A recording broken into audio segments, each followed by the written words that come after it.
Okay, I believe we are live. Welcome, everybody, to this special live edition of the Tom and Dave Show.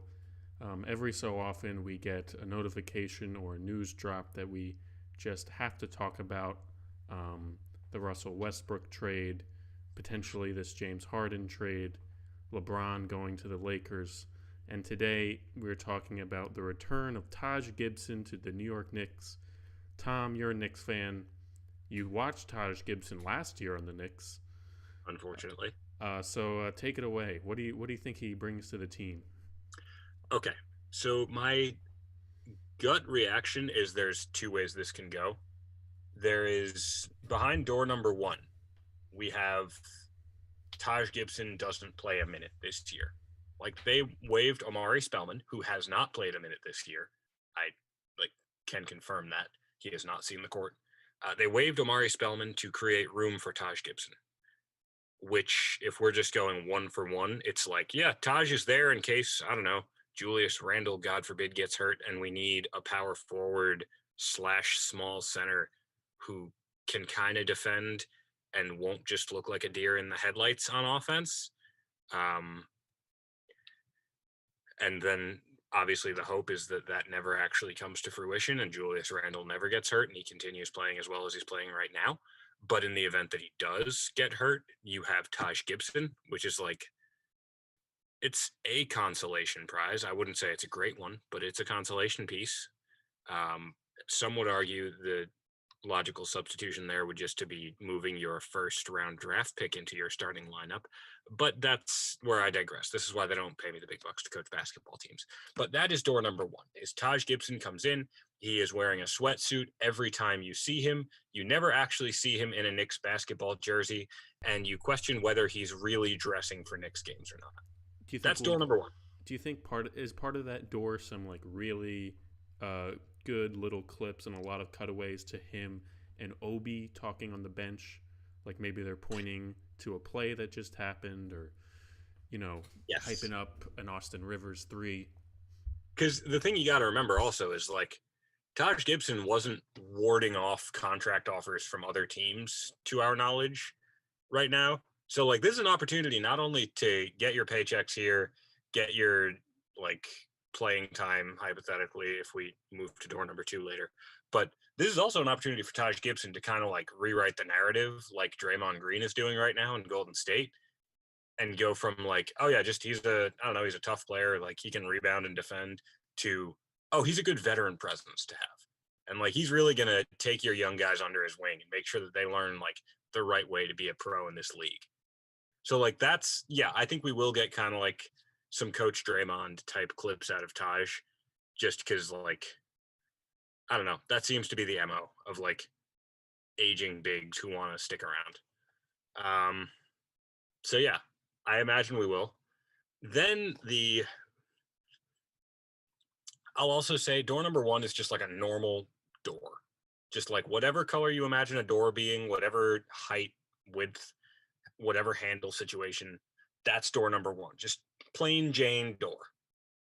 Door number two is blue and orange and it's plastered with Knicks logos and it's got lights on it because this is the most Knicksy door we can find. And it is the one where Taj Gibson winds up playing like 20 minutes a night consistently. And it's the one where the Knicks like have decided to buy in all the way on this scrappy like 10 seed contender. Um, and I will say, like, if we're looking at this basketball wise, like, excuse me, if we're looking at this basketball wise, like, there are times where Mitchell Robinson will go to the bench and then the center position either becomes Nerlens Noel, who feels like kind of, I don't know, Wegman's brand Mitchell Robinson, which might be a little bit mean to Nerlens, but like I think that feels like Mitchell Robinson does more that gets you excited when he's on the court than I think Noel does. Isn't Wegman's kind of nice? Yes. Okay. Yeah. He'll be Stop and Shop brand. Okay. Mitchell Robinson. When you said that, I was like, so he's better than Mitchell Robinson? No. I'm too lost to my analogies. But yeah, like so there's either Nerlens Noel or there is the approach they've taken periodically, which is slide Julius Randle up to the 5 and then fill in behind him. We might get like some Kevin Knox at the 4 minutes. This is the lineup that if Taj Gibson does wind up seeing the court, that I think he's kind of being signed for, where it's like, okay, ideally we wouldn't be playing Knox as much. Like just whether Taj comes in at the 4 for that lineup or he subs in at the 5 and we keep Julius at the 4. I think that's probably the role that he would wind up filling. And it's just like a guy who's not going to set the house on fire when you leave him out there for 6 minutes at a time. So yeah, that's the role he will be made for. Again, some would argue that if you're going to these bench rotations, you might want to try out your first round draft pick who is a power forward, but this is why they don't pay me the big bucks to coach basketball. So yeah, that's door number 2. Do we have a timetable on on OB's return into the lineup? He's probably like 7 to 10 days away from being reevaluated. Okay. Which you hope means he's like a week and a half away from coming back. Yeah. But you don't know.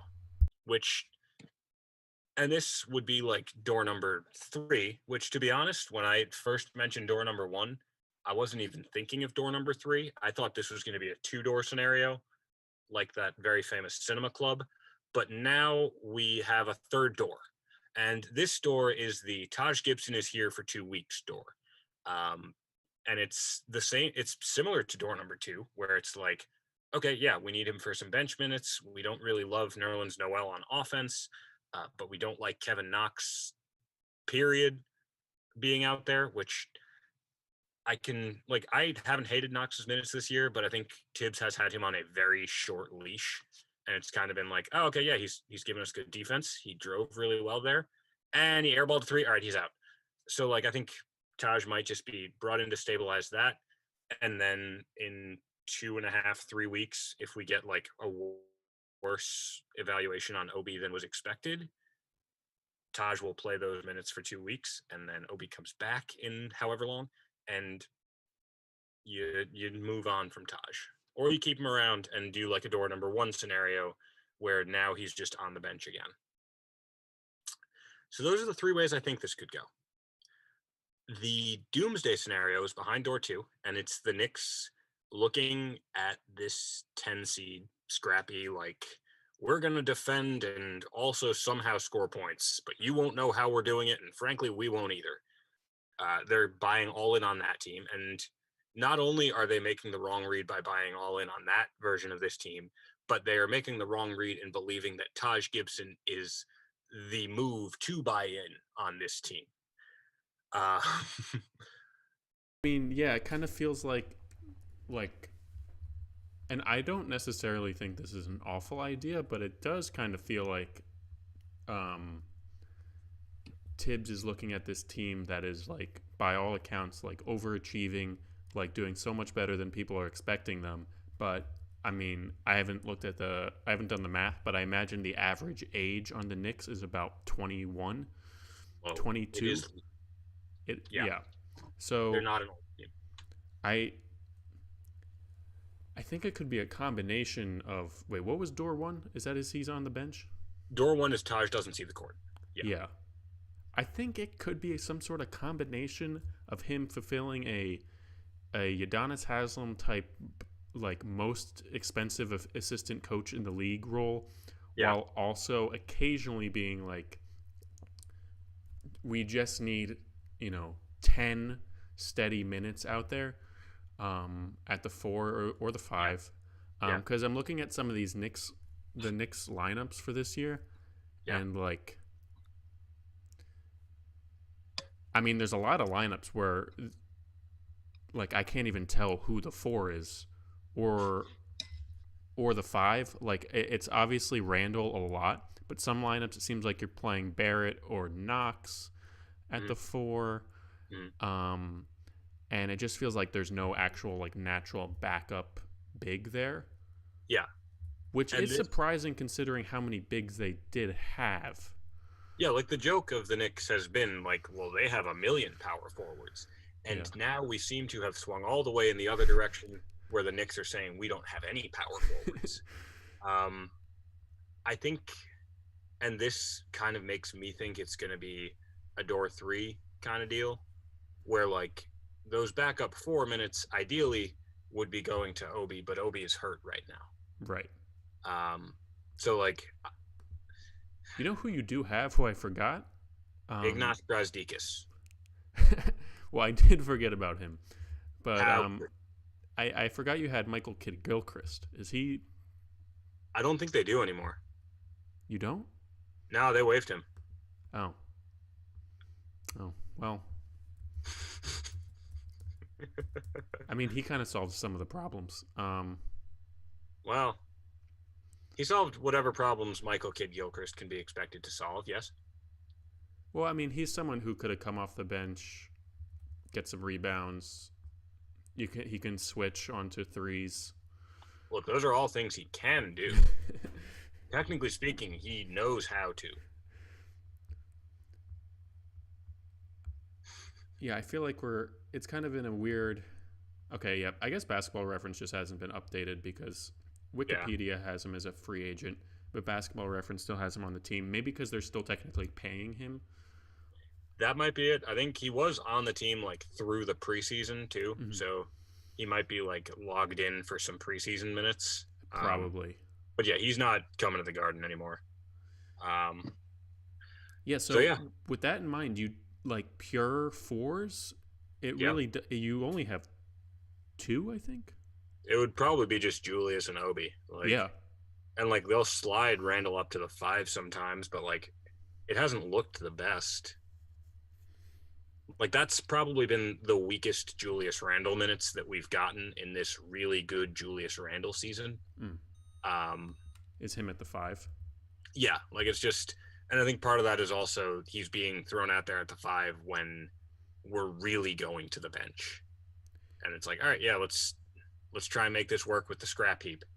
You know, it's interesting. I'm just kind of looking at some of these numbers now, and Julius is playing the 5 quite a bit more than he did last year, which is interesting. That is interesting, actually. Why do you think that is? I mean, I think it's kind of what we were talking about with door number 2, where it's we don't have a really good offensive center. Like Mitchell Robinson is fun, and his offensive game is very like screen and dive, screen and dive, screen and dive. Yeah. But that's really the only offensive skill he has right now, is that sort of like Clint Capella vertically space the floor thing. And even then it's like, okay, we're doing this with a shoddy point guard rotation, so like that's not even the most viable. So I think part of it is just like trying to give other teams a different look and say, all right, yeah, we actually have a creating and scoring threat at the pivot now. So I think it is kind of out of necessity. I will be closely watching to see if Taj Gibson cuts into those center minutes, because he is no longer a rookie. So according to Tom Thibodeau, Taj Gibson has earned his playing time, which rookies obviously haven't yet in many cases. Well, I mean, RJ Barrett is, I think, I know RJ is a second-year guy. Earned his playing time. Yeah. And boy, is he getting it. Yeah. I think him and Julius are top 5 in minutes right now. They are 2 of the top 3, and RJ is number 1 in minutes per game. I mean, based on what you saw from last year with Taj, like what skill sets do you think he can still provide in his age 35 season, age 34? I want to say he's 34 right now. He is 30. No, he's going to be 35 this year. Okay.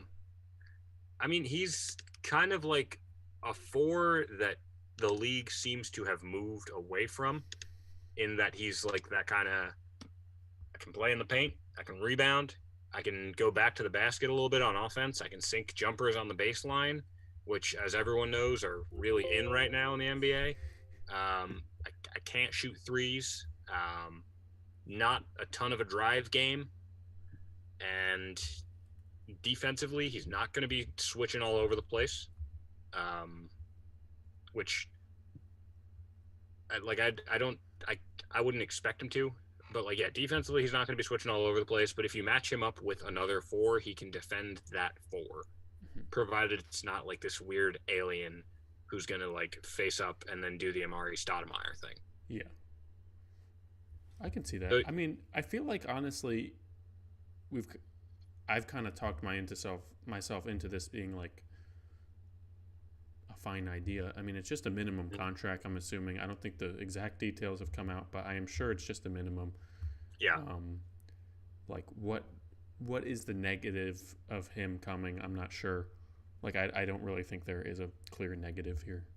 and I think that's where I'm coming at this as like scarred Knicks fan, where it's like like it's like you have like this wrecking ball and you're Yeah, just pulling the chain over this way into the signing Taj Gibson is good column. And if you just like rest the wrecking ball up here, it's fine. But with the Knicks, so often this little platform just falls apart and we swing all the way over to here where it's, hey, Taj Gibson's playing 25 minutes tonight and Obi Toppin got a DNP coach's decision. Or yeah. like, hey, Mitchell Robinson only played 22 minutes tonight because Taj Gibson had to get his burn in. That's the negative to me. I mean, as much as like you want to say that's a Knicks thing, that also just kind of feels like a very likely Tibbs decision of like, Yeah.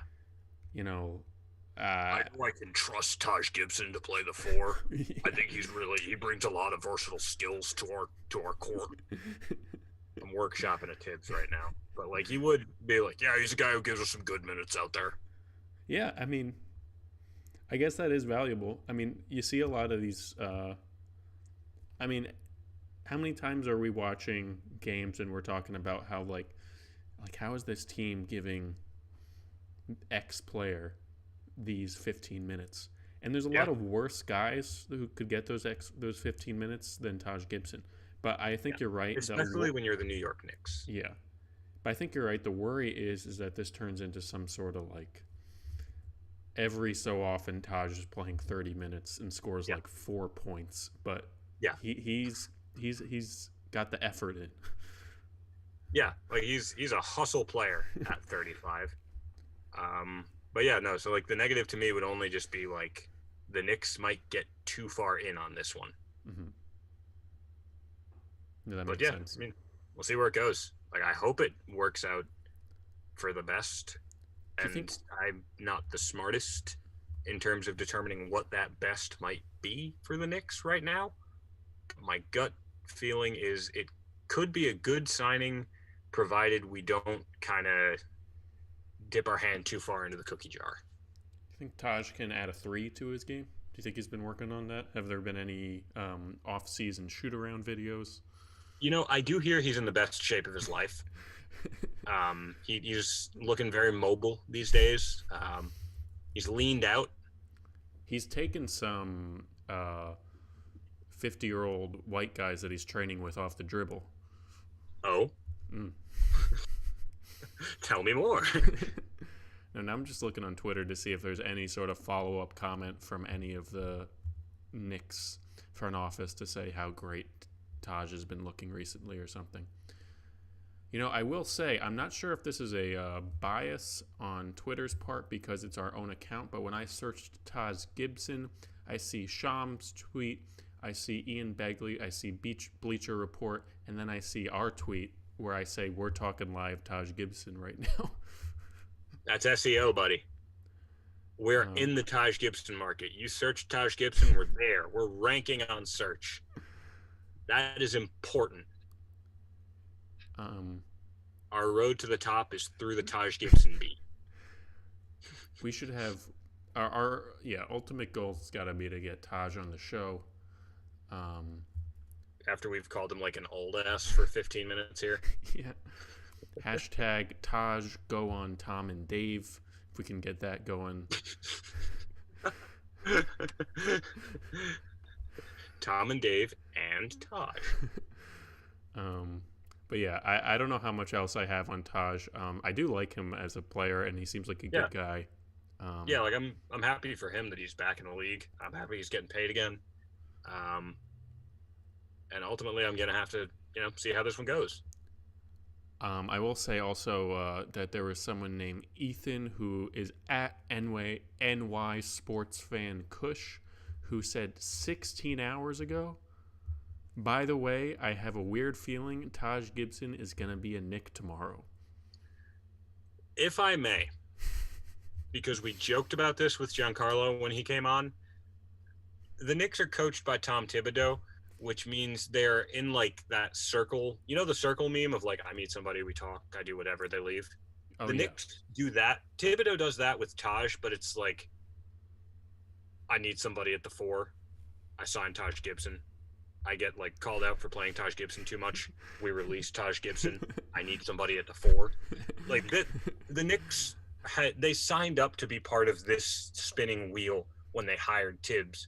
Like we could have gone on Twitter at any point over the past 720 days and just been like, "Hey, got a weird feeling Taj Gibson's going to be a Knick tomorrow." This is true. And like aside from the times when he was actively signed by the Knicks, like we would have a good chance of being right.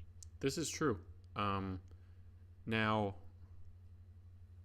I'm trying to remember, and maybe this is going to be a trivia question. This is kind of like a chicken or the egg situation. Was Taj a Timberwolf first, or was Tibbs the Timberwolves coach first? That's a tough one, isn't it? I'm trying to do the research on it right now.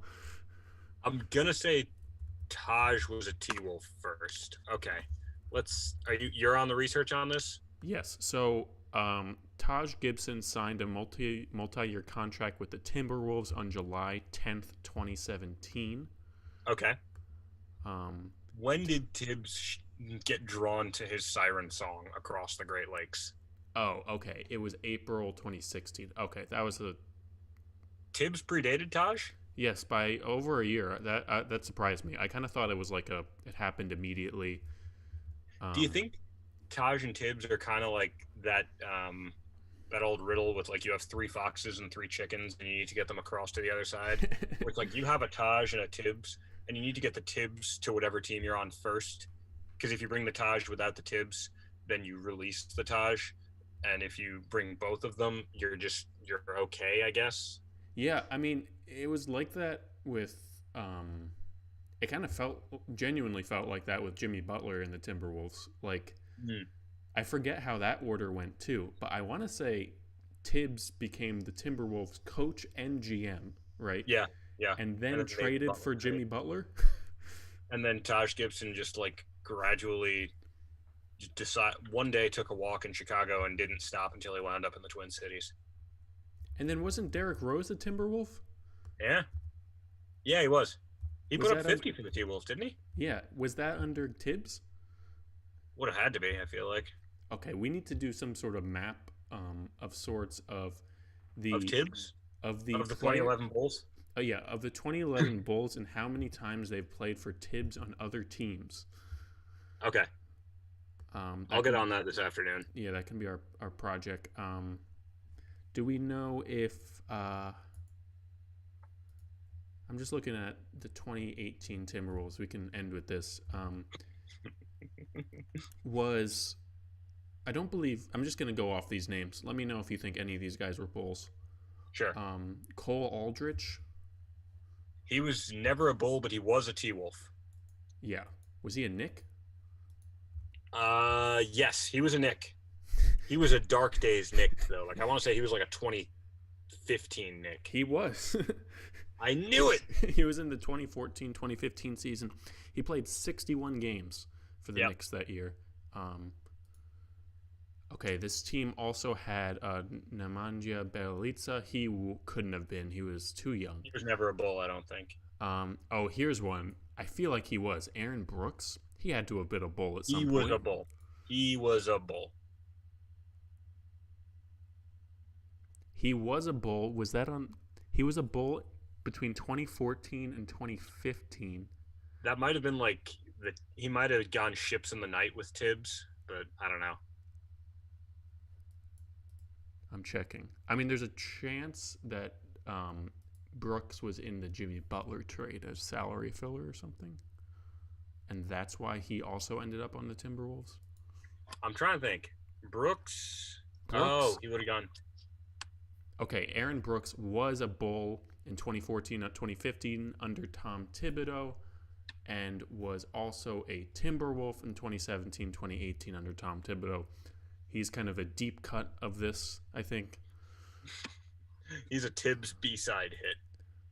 Jamal Crawford, I want to say he was a Bull, but I don't know if he was a Tibbs Bull. He was a Bull in like the early 2000s. I think he might have swung back around again to the Bulls. Like, I want to say he was semi-recently a Bull. He was also definitely a T-Wolf, wasn't he? Yes. Yeah, no, Right, I'm listing the 2017-2018 T-Wolves right now. Okay. Gorgie Jang. Never a Bull. Never a Bull. Taj Gibson, obviously. Derrick Rose. I mean, it is kind of ridiculous that this team had Derrick Rose, Taj Gibson, Jimmy Butler, and Aaron Brooks. All guys who were Bulls, I think, around the same time. Also had Jeff Teague, who I don't believe was ever a Bull. I think he was always a Hawk, right? Yeah. I think he might have been a Bull last year. No, last year he was a Timberwolf. Wow. Okay. He keeps swinging around. Yeah. All right. There's a web to be created here, I think. Of just Tibbs players coming back to Tibbs. Yeah. Who else we got? Oh, I mean, how does this one count? It was Chris Dunn was a Timberwolf and then a Bull. I mean, he might be like the anti-Tibbs, where it's just like he's gonna play like 16 minutes a night. It's gonna be perfectly regimented, and like he's only because Chris Dunn plays defense. But yeah, he's like the anti-Tibbs in that like Tibbs touches down in a city and is like, get him off the roster. That's true, which is funny because you'd think that a guy like Chris Dunn would be a perfect Tibbs guy. Oh yeah, he is. He has the makings of one. Offensively limited point guard who plays really good defense. If I remember correctly, though, like the Chris Dunn that got traded to the Bulls was when we still thought Chris Dunn could be more than Chris Dunn. Right. I believe he was in the Jimmy Butler trade. What's up? I believe he was in the Jimmy Butler trade. Yeah, that he was like a centerpiece. Like the Bulls were like, all right, we'll give you Butler, but we're getting Dunn back. And the T-Wolves were just like, yeah, okay, sure. Like that's all. Another good one of these would be how good is the team that Jimmy Butler has been traded for from the Bulls to the Timberwolves to the Sixers to the Heat? Oh. Because there's probably like 10 players there. Let's see. All right. Was he a sign and trade to Miami? Yes. That was Josh Richardson. Josh Richardson is starting for this team. Yeah. Dario Saric is starting for this team. Mm-hmm. Rocco is starting for this team. Chris Dunn probably starting for this team? Probably. I think technically Larry Markkinen is in this. Because it was his draft was he a pick that got traded? Yeah. No, I think Lowry was a Bulls pick because he was like 7th overall. Oh, wait, no. So, traded... Okay, just going through the Jimmy Butler transactions here. Traded by the Chicago Bulls with Justin Patton to the Timberwolves for Chris Dunn, Zach LaVine, Larry Markkinen. Oh, Zach LaVine makes this. Okay. Wow, Lowry was in that. Okay. So it's probably what? LaVine, Josh Richardson, Lowry, Rocco, Saric? Yeah, but there's also... All right, this one's kind of overwhelming. Bear with me for a second. Is this the Sixers one? So the Sixers one's not that bad. It's traded by the Minnesota Timberwolves with Justin Patton again. I didn't know that. To the Philadelphia 76ers for Jared Bayless, Rocco, and Dario Saric, and a 2022 second-round pick that we should keep an eye out for. Okay, so we really can't do the Jimmy Butler trade team until we see where that one falls. That's true. And then we also have this sign-and-trade, which is a mouthful. Traded by the Philadelphia 76ers to the Miami Heat. The Los Angeles Clippers traded cash to the Miami Heat. The Miami Heat traded a 2023 first-round draft pick to the Clippers. The Heat traded Josh Richardson to the Sixers. They traded Hassan Whiteside to the Portland Trail Blazers. The Sixers traded Matthias Lesort to the Los Angeles Clippers. The Portland Trailblazers traded Mo Harkless to the LA Clippers, and the Portland Trailblazers traded Myers Leonard to the Miami Heat. Okay, so now you have your bench flex guy. That's true. So we're building a bench here too, because like Mo Harkless coming off the bench. Mo Harkless might start over Lowry. I don't know. Yeah, Mo Harkless can be there. Depends if you're going defense or offense. Maybe Lowry starts games, Mo ends games, something like that. It's fun because this team, like, it has all the players who make you say, I can't go fully defense or I can't go fully offense. This is true. Like Zach LaVine, you can't go fully defense. Josh Richardson, you can't go fully offense. We're going to be perfectly balanced here. Rocco, Sarge, yeah, it really goes down the line. Chris Dunn. Yeah. Markkanen. I don't know much about Matthias Lesort. Oh, I know everything about him. Yeah? No. Oh. I don't think he's played in the NBA. Myers Leonard, you can't really go offense or defense there. You can go Bud Light. Yeah. Gotta say, it's impressive that Myers has been in the league now for 8 years. Do you want to guess what his point per game total average is over his career? And his minutes per game throughout his career hasn't fluctuated that much. So it's not like he's being hurt by some season where he barely played. I'm going to say he's like a 3-point-a-game scorer. A little bit better. 6. It's 5.5. So like he has maintained this career being a 5.5 points, 4 rebound guy, in 16 minutes a game. I guess he's really just maintaining it off of the 39% from 3. Yeah. He seems like he shot over 40 the last 5 years. So my goodness, he had what, like 35 points in a Western Conference Finals game that one year? Oh, you're right. When he was in Portland? That is the game that let him come to Miami. Yeah, that's like in football, there was this quarterback, Matt Flynn, who went to LSU, not a quarterback school, got drafted by the Green Bay Packers in like the 6th round of the draft, sat behind Aaron Rodgers for multiple years, and then one year in week 17, the Packers didn't have anything to play for, so they benched all their starters. They put in Matt Flynn. Matt Flynn threw 6 touchdowns, got like a huge contract after the season from the Seattle Seahawks, and never started for the Seahawks because he lost his starting job to rookie 3rd-round draft pick Russell Wilson. So, like, Myers Leonard feels like the basketball version of Matt Flynn. Yeah, I mean, this game, I honestly kind of forgot about this game. It was game 4 against the Warriors Conference Finals. They only lost by 2 points. Myers Leonard went for 30 points, 12 rebounds, 12 for 16 shooting. And they still lost. Yeah. And in the game before that, he had 16 points too. So maybe the Heat thought like, oh, maybe he's figuring something out. Yeah. We can unlock this full time. 7 years. All right. Well, I feel like at this point we've covered Taj Gibson. Yeah. Excited to do our Myers Leonard episode whenever he changes teams. I think that would be good. I think Myers Leonard should be a Knick. I really do. Does he have to be? I think it can happen. We can make a trade happen. Look, anything's possible with the Knicks. That's the thing you need to remember. This is true. I mean, we just need to match $9 million. I believe that's about the salary for Obi Toppin.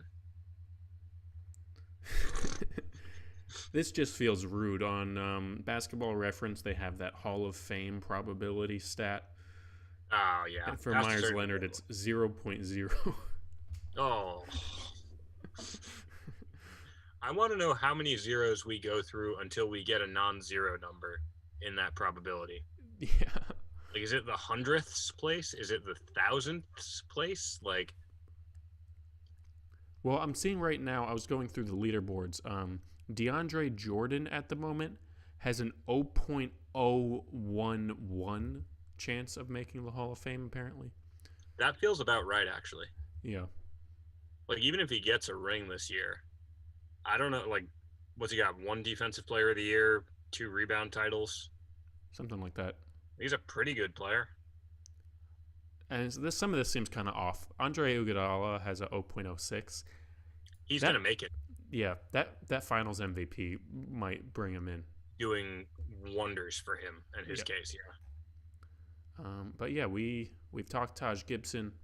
Taj, we hope you're watching. Um, yeah, you got anything else? Nah, man. All right. Well, thank you everyone for watching this live version of the Tom and Dave show. Stay tuned this weekend, maybe, or early next week, where we'll be talking, just some more season observations. Yeah. Probably have another guest on soon. So yeah, give us a subscribe.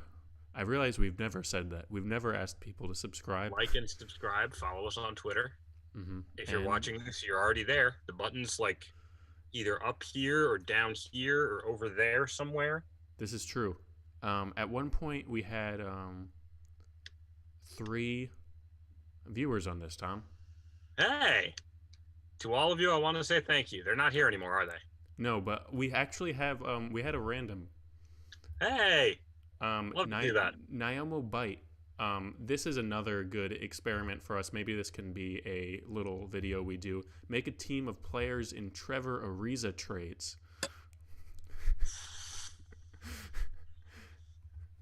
There's a lot to work with there. And then we have Tom Coogan coming in saying, white people love being called Tom Thibodeau. Look, when you're right, you're right. And Cole Aldrich, Knicks legend, also from Naimo Bite. Look, Cole Aldrich, and I will leave you all with this after you like and subscribe and follow. Cole Aldrich is probably one of the bigger symbols of like this very dark post Amare and Melo era of Knicks basketball, where we were starting like Pablo Prigioni and Pablo I was think kind we're of still fun. starting J.R. Smith, who like was the one bright spot. But Cole Aldrich will always evoke like this, like a little bile from me, because I remember how bad the Knicks were, and that was the draft that was the year where we were like really bad, and it seemed like we were tanking, and then wound up with the 4th pick, right, in the draft that we wound up taking Porzingis in, right. And I would love to know who went number 1 in that draft. Wasn't that Wiggins? No, I think that was the year before. Oh, I think Porzingis was the 2016 draft. Wiggins, Jabari was 2014. right. Oh yeah. Who was number 1 that year? Anyone in the comments know who was number 1 that year? Throw it in there if you do. Ben Simmons. Oh, right. Okay. This is the wrong draft. Was Porzingis The Knicks traded their pick to Toronto that year for Andrea Bargnani, and the Toronto Raptors took Jakob Poeltl, who they had to throw in for that Kawhi Leonard trade. So if the Knicks had not traded for Andrea Bargnani, they could have traded for Kawhi Leonard. Yeah, this is what we learned. This is what we're saying. Number 1 pick that year was Cat. Oh, okay. It was Cat, D'Angelo, Jaleel, and then Kristaps Porzingis. And then Knicks legend Mario Hezonja. Mm-hmm. And then Willie Cauley-Stein, and then Knicks legend Emmanuel Mudiay. Oof. Mudiay still in the league? I think he is. I think he is too. He seems like one of those, like, he was a first-round pick somewhere, so some coach is going to talk himself into him, players. Also, thank you, Tom, in the chat for saying it was Karl Anthony Towns. Beat us to it. Oh, Mudiay is not in the league right now. Really? Damn. That's a bummer. Right. Well, thanks everybody for watching. Yeah. Hope you enjoyed our post-show draft chat there. Yeah. Let us know if there's any fun segments you'd like us to try out in the future. I'm gonna take a look at this Trevor Ariza trades. I'm gonna try to put this team together. I will do the Taj team. Okay, that sounds good. We will compare and contrast. Someday we will play them on 2K's Blacktop mode. But until that day, everybody, be well.